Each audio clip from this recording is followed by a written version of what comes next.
Now, and we're about to hear from some more music royalty, and that is because our lovely friends here at Knots TV, Helen Barnes over at Loving80s Music, has caught up with none other than Midge Ure. I know, one of the co-creators of Band-Aid and a music legend in his own right. The Ultravox frontman will bring his A Man of Two Worlds tour to the Royal Concert Hall next May, and after tickets for that one were released, Helen caught up with Midge to talk all things Nottingham, Live Aid, Band-Aid and what fans can expect. Well, every record that I've made in my career has had an instrumental or two on there. I love instrumental music, always have, but I don't get the chance to play it very often. So I devised this Man of Two Worlds, one world being the songs that everyone knows me for, the other world being this instrumental music, this textural stuff. And I devised this tour to play the songs that people know and love. You know, the stuff that you heard a couple of weeks ago, the hits and the album tracks and stuff that they all love, and do them in blocks, do them kind of connected so that you sit there and you go on a journey. So I'm going to do these blocks connected by an instrumental piece. So for the entire evening, you can get up and dance. There'll be moments where you can just sit down and chill and listen to the music, and visually that will be reflected on stage, and sonically there's no sound coming off stage because everything is going through the sound system, just like a recording studio. So I want to take people on this little journey with me through the highs and lows, the ups and downs, the atmosphere, different atmospheres that music can create.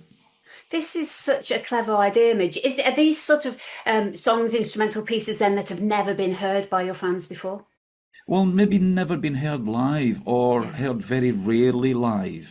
You know, I won't be doing loads of them, but it's a nice way to break it up. See, the last tour that I did in the UK, fully electronic, full band, full rock on guitars and all of that stuff. And in the middle of it, I decided that we were just going to stop all that. I picked up an acoustic guitar and we all sat on the edge of the drum riser, one with a violin and one with a keyboard and one with a mandolin and me with an acoustic guitar. And we played a couple of songs like that. And it was the polar opposite of what we'd just been doing. Yeah. And everybody loved it. Yeah. I'd spent all the money doing all the lights and the flashing and this and that and the staging and the whatever. And the simplest thing that we did, because it was so different from what they'd just seen for an hour, was the bit that people walked away and said, I loved that bit, you know. But had we done an entire evening of that, people would be saying, well, it's time you put on your electric guitar and made a bit of a noise. So giving people a bit of everything that you've done over your career in one show is what Man of Two Worlds is all about. You have no task to perform if you don't have a job. It's like watching paint dry. Yeah. And most people who haven't experienced Not really. I don't really think we could say that watching Midge Ure is like watching paint dry. The hour and a half to 2 hours you're on stage, maybe that's interesting. But the rest of it, it's like repetitive. It's the same thing over and over and over. And maybe musicians are just simple creatures, and we kind of like that. We like the sound check. We like watching the equipment getting put up. We like traveling overnight. We like doing all of that stuff. But to anyone on the outside watching it, they think it's a rock and roll lifestyle that you've got. It's pretty simple. It's pretty a nice cup of coffee and a cake is a highlight of the day. So you're coming to Nottingham, the Royal Concert Hall. We love that place. You're coming to Nottingham in May next year, end of May, isn't it? Anything then for people that will be watching this thinking, I'm tempted. Yeah, and if it's one of those shows that if you don't really know, if you only know Vienna and you only know Fade to Grey or whatever, come along. There's a lot more in there that you will recognise than you would think you would.